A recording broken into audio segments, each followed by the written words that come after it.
Welcome everybody to Common Sense Christianity. As always, I'm your host, Ethan Foster, here today with our first episode back on YouTube. I made the video last week explaining that I'm coming back. I'm going to do this, and I'm going to do this ministry permanently every week. I decided instead of doing it on Sunday, I'll do it every Saturday. Go check out our Instagram account, Common Sense Christianity. We upload on there every Friday.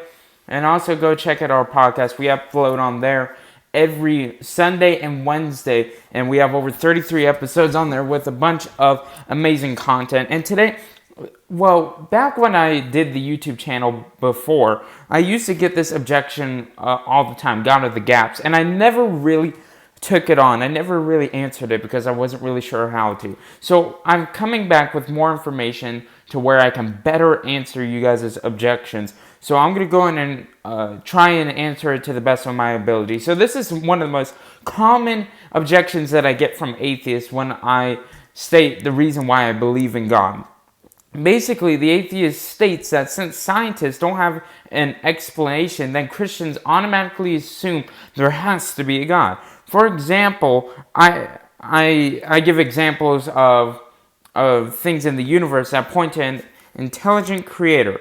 The basic atheist would tell me that God of the gaps because I'm using the assumption that since scientists haven't explained that yet, don't have an explanation, I should say, that means there is no God. They would go on to say scientists will find an explanation someday, just to sum it up a bit. This allegation has no basis for a legitimate argument. First off, like many of their explanations, is just another excuse for not accepting God. Let's ignore that and assume this is a reasonable doubt in the Christian faith. First off, just thinking that scientists will find an explanation one day takes a faith basis, I would say. I could make the same argument for things we can't really explain in Christianity, and they wouldn't accept the possibility.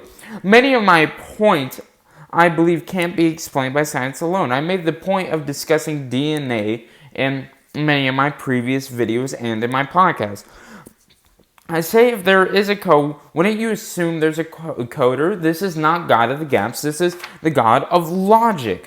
When I make this argument, I tend to say that if I see a design, there's a designer. It starts with a worldview on how we think things through. So I cannot necessarily blame the atheist for pulling this up because it all depends on the amount of faith and beliefs and perspectives that you have regarding the universe. I see that the universe is complex. I think it's undeniably complex, and I give credit to intelligence. Now, you can disagree with that and object to that and say it's unnecessary, but I think it is necessary. It all comes down to what our worldview is in the end.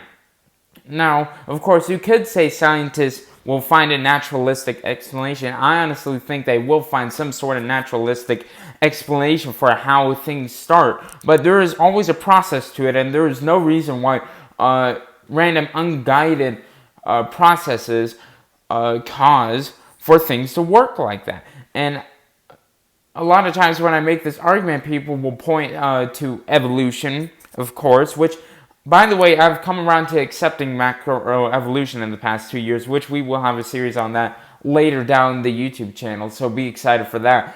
I address this a lot, and I say, well, maybe, just maybe, evolution can happen without guidance, but you still have to explain to me how that first cell came into existence. Now, again, they insert God of the gaps there, but what I would say is no, because it does not make sense how all these organelles, how the DNA started coding for the proteins and all that kind of stuff. In my biology class, we're learning about it right now. It's pretty complicated, and it just strengthens my faith in a God. I am not necessarily pointing it to the Christian God in this instance. Now, I will give reasons why I think the Christian God is the best explanation for it later on in the YouTube series. But I wanted to just briefly talk about that for a second. If you guys have any questions, write it in the comments. Hopefully, I didn't disable them by accident. And also, email me at commonsensechristianitypodcast@gmail.com. if you have any questions, please share the YouTube channel with a bunch of people, with everyone that you know. I would really appreciate that, guys. For the Christians out there, pray for me to guide people into a loving relationship with Jesus Christ. I'm super excited to be back. Until next time, I should say. I'm Ethan Foster here with Common Sense Christianity.